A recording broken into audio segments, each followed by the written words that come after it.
बोलिए बोलिए, जो तुझे मिलने आई थी क्या हुआ? एक ऐसी बेटी और बहन आई है जिनका जीवन को नर्क बना दिया। पीछे करो कैमरा। एक ऐसे भाई के पास आया है जो अपने जिसका जीवन बर्बाद हो गया है और दूसरे लड़के का बर्बाद नहीं हो, उसी के लिए आई हुई है। मैं सीधे तौर से उनको देता हूँ अपनी बात को रखें। यहाँ पे मैं चुनाव लड़ने के लिए या फिर टिकट के लिए नहीं आई थी। मेरे साथ जो हुआ है यहाँ पे, मेरे साथ जो अन्याय हुआ है, किसका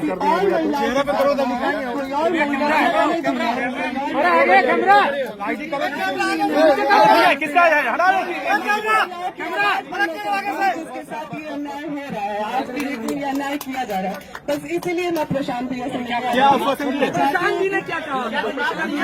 नहीं, मैं यहाँ पे चुनाव की कोई बात ही नहीं है। यहाँ पे चुनाव को लेकर कोई बात नहीं हुई है और ना ही टिकट की कोई बात हुई है। मैं बस उन तमाम महिलाओं के लिए यहाँ पे आई हूँ जिसके साथ मेरे साथ अन्याय हो रहा है, तो वो उसी चीजों से जो जूझ रही है महिलाएं, मैं बस उसके लिए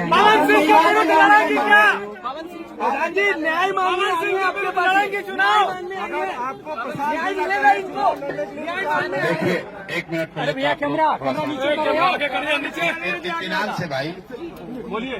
जैसा कि ज्योति जी ने बताया, यहाँ ये आई थी,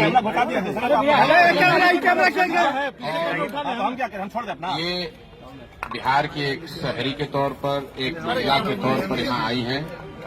हम लोग उदय सिंह जी जो पार्टी के प्रेसिडेंट हैं, किशोर कुमार मुन्ना जी और सुधीर शर्मा जी, मैं 4 लोग, हम लोग इनकी बातों को हम लोगों ने सुना है। सबसे पहले तो इन्होंने चुनाव लड़ने की कोई बात नहीं करी है। चुनाव लड़ना, टिकट पाना, मुझे ऐसा जो बातचीत से लगा ये उनका उद्देश्य नहीं है और उसको लेकर कोई बातचीत नहीं हो रही है।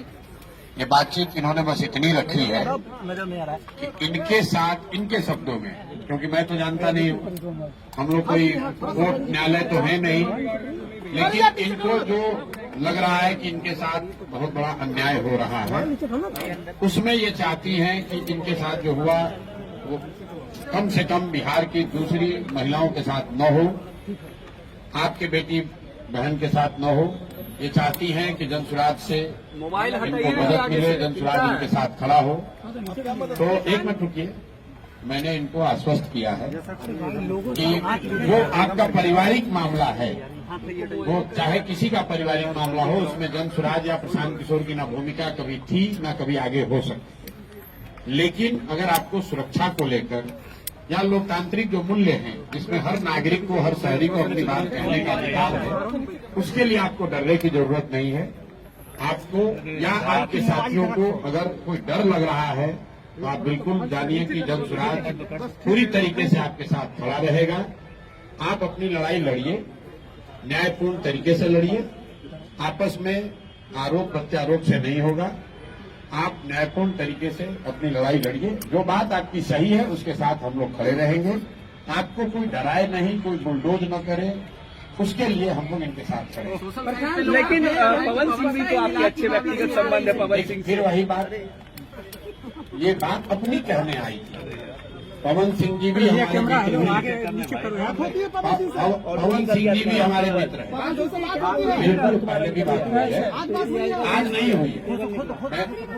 पवन सिंह जी भी हमारे मित्र हैं। भाई हम क्यों, हमारा देखिए, उनका जो पारिवारिक मामला है उस पर हम कुछ नहीं बोल सकते, नहीं हम पंचायत करते हैं।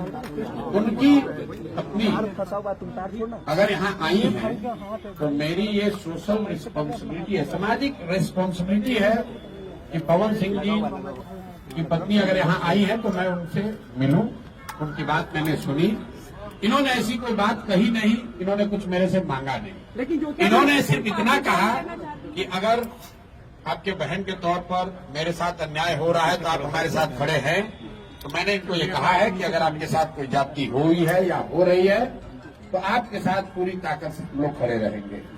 कोई चुनाव को लेकर बात नहीं हुई है। तो मैं आप फिर 1 मिनट आप लोगों से भी आग्रह कर रहा हूँ, किसी के घर की महिला के बारे में, किसी भी महिला के बारे में इस तरह का मोटिव करना, ये इसलिए करें टिकट पाने के लिए लोग अपना घर परिवार उजाड़ेगा कोई? ये कोई बात है? आपके घर की महिला, आपकी बेटी, आपकी बहन, आपकी पत्नी टिकट पाने के लिए आपसे झगड़ा करने लगेगी? ये दोनों अलग मुद्दा है। और आप लोग से मेरा आग्रह होगा कि आप सुनिए, नहीं प्रशांत जी, तब तो कल ऐश्वर्या भी आएंगी आपसे मदद मांगने, लेंगे ना? इनका जो मसला है वो चुनाव के समय नहीं शुरू हुआ है। तो पिछले 2-3 साल से जो इन्होंने बताया, पिछले 2-3 साल का मसला है। तेज प्रताप की पत्नी को भी तो मदद करनी चाहिए आपको। मेरे भाई, अगर चुनाव लड़ने का मन इन्होंने बना लिया है तो वो उनका